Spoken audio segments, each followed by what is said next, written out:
You've tuned into The Mountain Gardener with your host, Ken Lain. Gardening, it can be challenging, but with these simple insider tips, you'll reap huge rewards.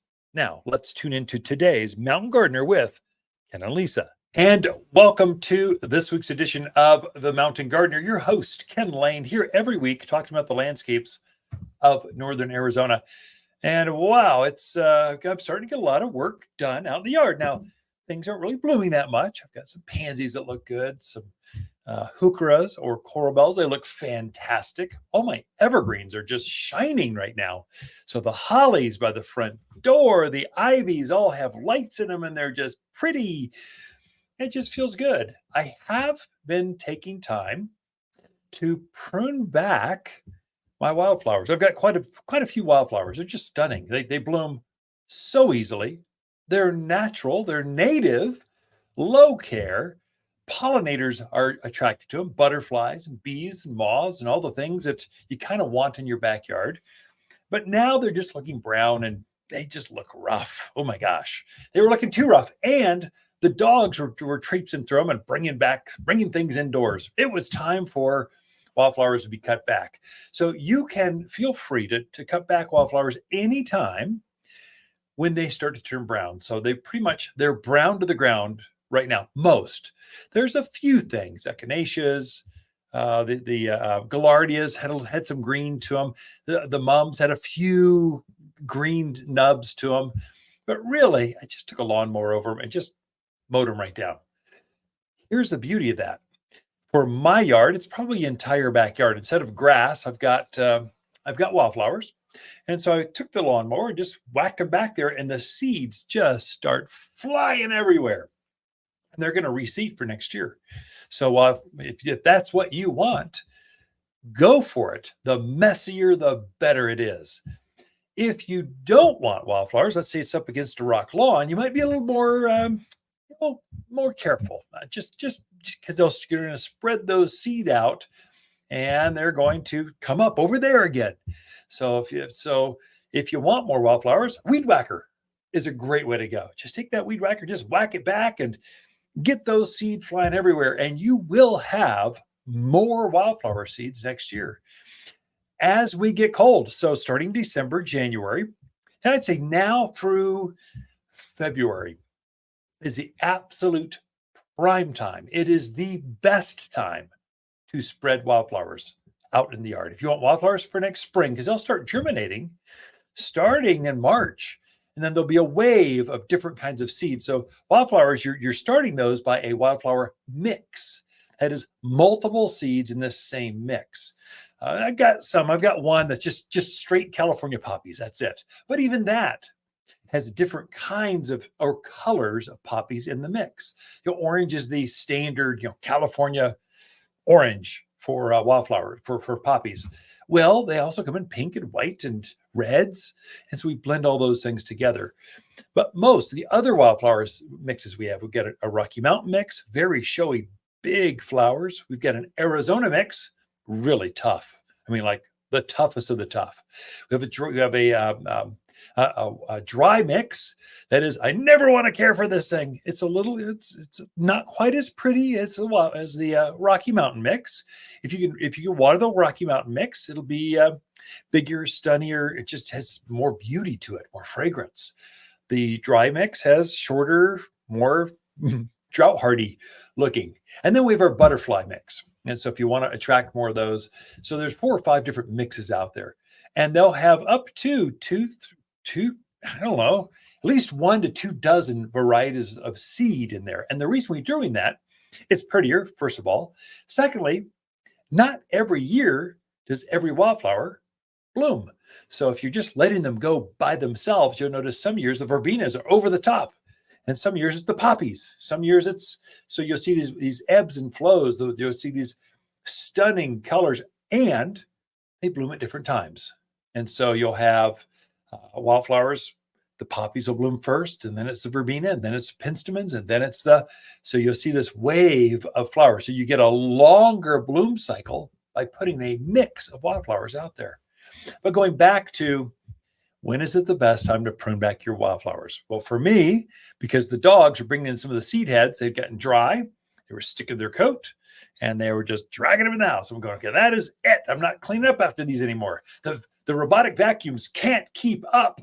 And so I went, okay, it's time to cut it back, because that happened this week. You can do the same.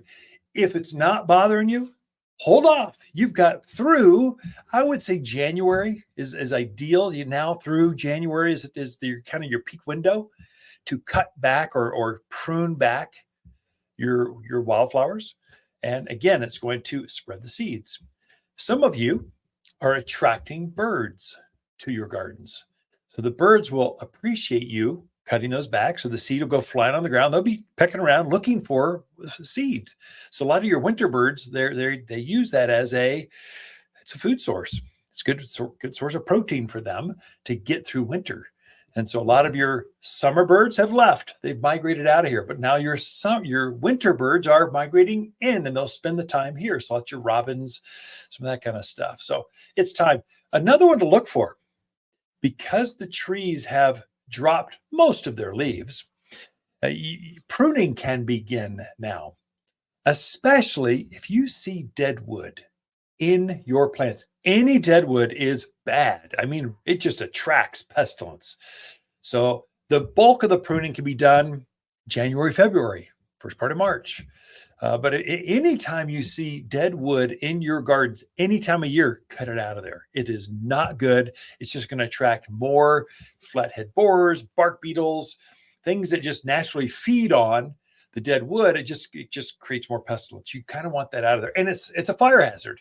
So dead wood is just dry and crusty, and it can be a problem. So I was cutting back. Some of my roses had quite a bit of dead canes in the middle of it. I went, that is no good. It'd been years since it'd been done. It was time. Cut it back, and I was amazed how much dead wood came out of that. Fruit trees are notorious for having some dead twigs, branches in there. Cut that out of there. Mimosas. I noticed that my mimosas or silk tassel tree, that's the one that's it's kind of a shorter umbrella shaped tree. It's got a pink flower that the butterflies just love. Hummingbirds are all over this tree. And so we use them to grow at the base of our deck. So when we're up on the story and a half deck, we could look out and we're watching butterflies right there at the canopy level.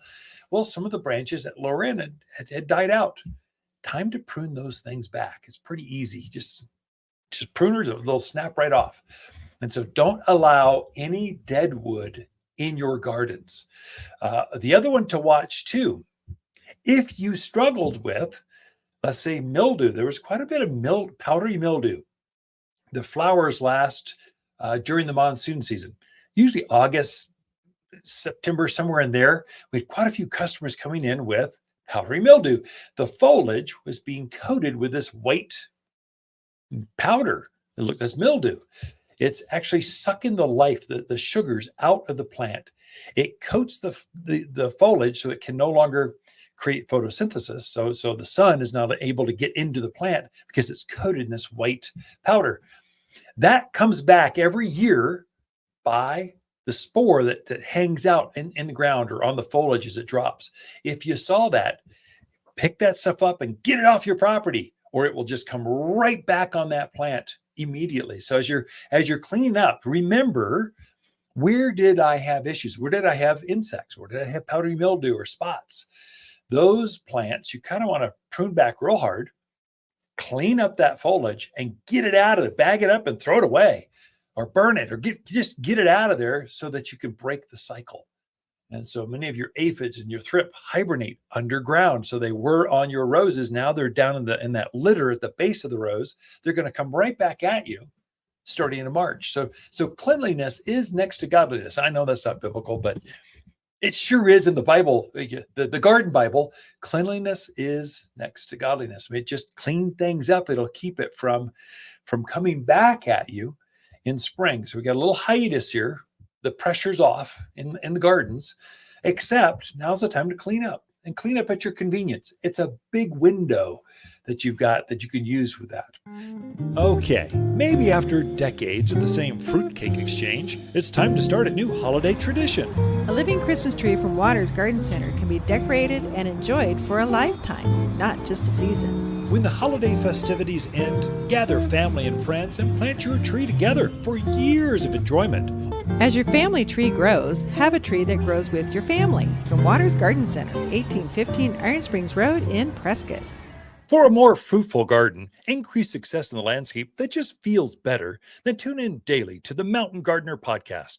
Subscribe through your favorite podcast streamer or visit watersgardencenter.com. Better yet, visit me directly right here at Waters Garden Center. Thanks for tuning in.